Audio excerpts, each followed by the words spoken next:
Hello everyone, welcome to part 5 of our series It's Personal.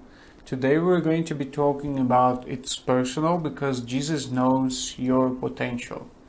But here's the thing, when it comes to people's bad qualities and traits, we rarely believe that they will change. It seems impossible. We think things like my coach is a jerk and he's always being a jerk and he will always be a jerk, or my sister will always be a mess. She's always going to lose things, forget things, and be a general disaster. Or my dad will never not have a bad temper. Or that guy at school will never not be a bully. That girl will never not be a stoner. When it comes to the things about other people that we don't like, we don't believe that they can become different people. But if we're all being honest, we feel the same about ourselves. Think about it. Do you have something that you wish you could change about yourself, but you don't feel like you can? I'm not talking about your height or your eye color. I'm talking about things like this. Maybe it's an addiction or a bad habit you can't get rid of. It's something you know, or at least you think you should stop, but you don't feel like you could ever stop. Maybe you tried to stop before and you did good for a while, but then you found yourself back in the same old place. And now you think, forget it. What's the point of even trying? Maybe it's a situational thing. You have people who really frustrate you and eventually you find yourself blowing up and losing your temper. And you wish that you didn't struggle so much with your anger. Or you wish you didn't say the stuff you say when you're angry. Or maybe there's someone that you're extremely jealous of and you wish that you felt differently, but you don't. And you don't feel like that's ever going to change. Or perhaps it's a label. Maybe there is something that you've done, a mistake that you carry with you, and you feel like people see you in a certain way, and there is no way that you can change that. Or you feel like you're in a category, people like you're always going to, I don't know, you fill the blank with the label you feel like you have. I mean, if we had a magic button that allowed us to change something about ourselves, we'd all love to make it different, wouldn't we?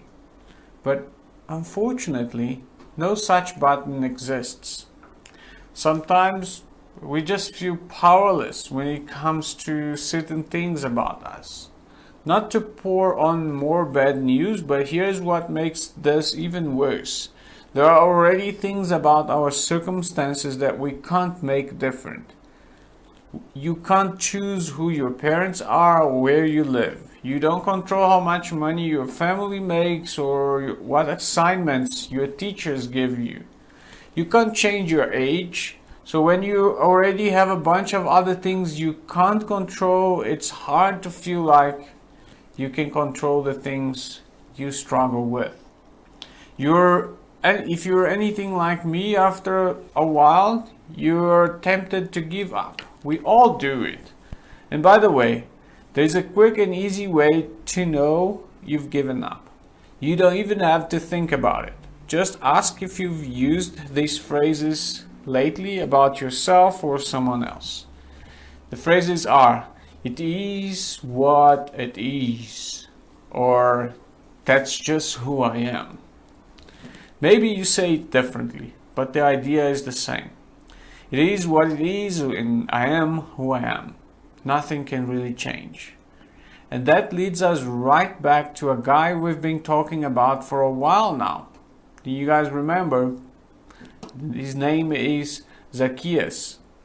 For the last month or so, we've been talking about a dude named Zacchaeus. He was a bad guy with a bad reputation. Despite all that Zacchaeus had done, Jesus shocked the crowd and went to Zacchaeus' house. All the people saw this and began to, complain. They said, "He has gone to be the guest of a sinner." That was the people around saying what Jesus was doing. Hold on. Just think of a huge celebrity, the most famous and awesome one you can think of. Now imagine this person come to your school and picked out the bully at your school and said, "Let's go hang out. I'll mentor you and spend time with you." He would be like, "What? How is that even possible?" That's the kind of like what was happening with the people in the crowd. They were like, "Why in the world would Jesus go and hang out with that guy?" Of course, they complained. It felt crazy. Now, imagine being Zacchaeus. You're a tax collector who cheats on your people out of money. Nobody likes you, and I mean nobody. And there is a man that some people call the Messiah and some people call the great teacher. He is legit famous. A massive crowd has gathered just to get a glimpse of him, and he chooses you. He doesn't yell at you. He doesn't tell you all the ways you have to change. He knows who you are. But more than that, he sees who you could be. It would be jolting, right? It was. And look how Zacchaeus responded. But Zacchaeus stood up and said to the Lord, "Lord, Lord, here and now I give half of my possessions to the poor. And if I have cheated anybody out of anything, I will pay back 4 times the amount." It's awesome that Zacchaeus took this step to repay people. But this outward step was really just a reflection of what already took place in his heart. Something happened to Zacchaeus in the moment Jesus spoke to him. That's when it became personal. Jesus saw who Zacchaeus could be, and it helped him imagine a different future. When someone believes you can be different than you are right now, it changes things. When someone sees your potential and not just your mistakes, it helps you to believe change is possible. That's what Jesus did for Zacchaeus. And he sees potential in you too. Think about it. Jesus was God. He walked on earth to give people a picture of what God was like. And Jesus showed us in his interaction with Zacchaeus that we don't have to change in order to be okay with God. No matter what we struggle with, he sees who we can become. Think of it this way. It's personal because Jesus knows your potential. Look at what happens next. Jesus said to him, "Today, salvation has come to this house because this man too is a son of Abraham. For the Son of Man came to seek and save the lost." I love that line. Today, salvation has come to this house. That day, radical change came to the life of Zacchaeus. Why? Because Jesus walked right up to him and treated him like he had the potential to be different than what he had always been. That's what Jesus does. That's what he did to me, and that's what he wants to do with you. He pursues people and offers his help and strength so they can change. And because of Jesus, anyone can radically change. In the areas of life where you and I want to be different, we can start by looking to Jesus. Years after Jesus walked the earth, the Apostle Paul said it this way: "Therefore, if anyone is in Christ, the new creation has come. The old has gone and the new is here." It's in 2 Corinthians 5:17. A new creation is found in Christ. In other words, change happens through the work of Jesus. We can try to muster up all of our own strength to try and make ourselves different. But why rely on our own strength when we have access to Jesus? Why not partner with Jesus to make changes? He sees potential in us. He's more powerful than us. Zacchaeus didn't wake up one day and just decided to change. He encountered Jesus and it became personal when he realized that Jesus saw potential in him. Jesus saw he could be different than he had always been. And then he was. So what does that mean for us?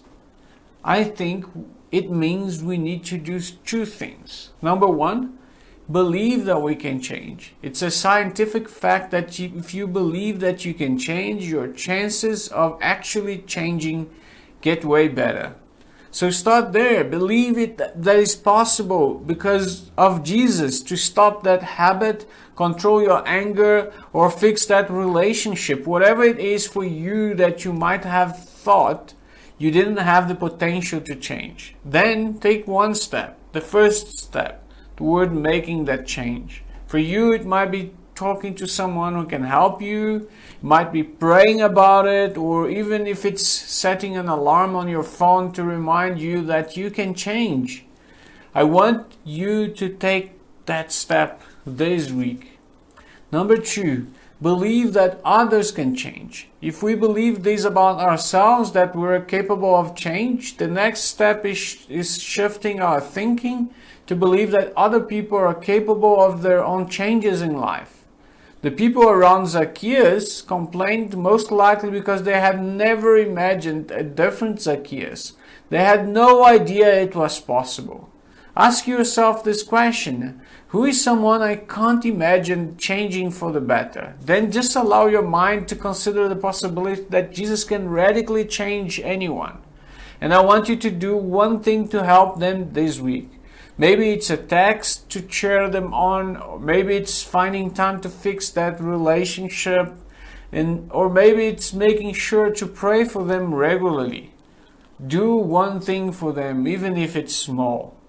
It's so easy to just go through life assuming you can't change, or neither can anybody else, but that simply isn't true. Zacchaeus became a different person when Jesus treated him differently. He changed into someone that people around him could hardly recognize, and that's just as possible for you and for every single person around you. Just know this. Making a change is so much more likely to happen when you have support. Don't walk alone on your journey. Let's just walk a road together. Come. Blessings, guys.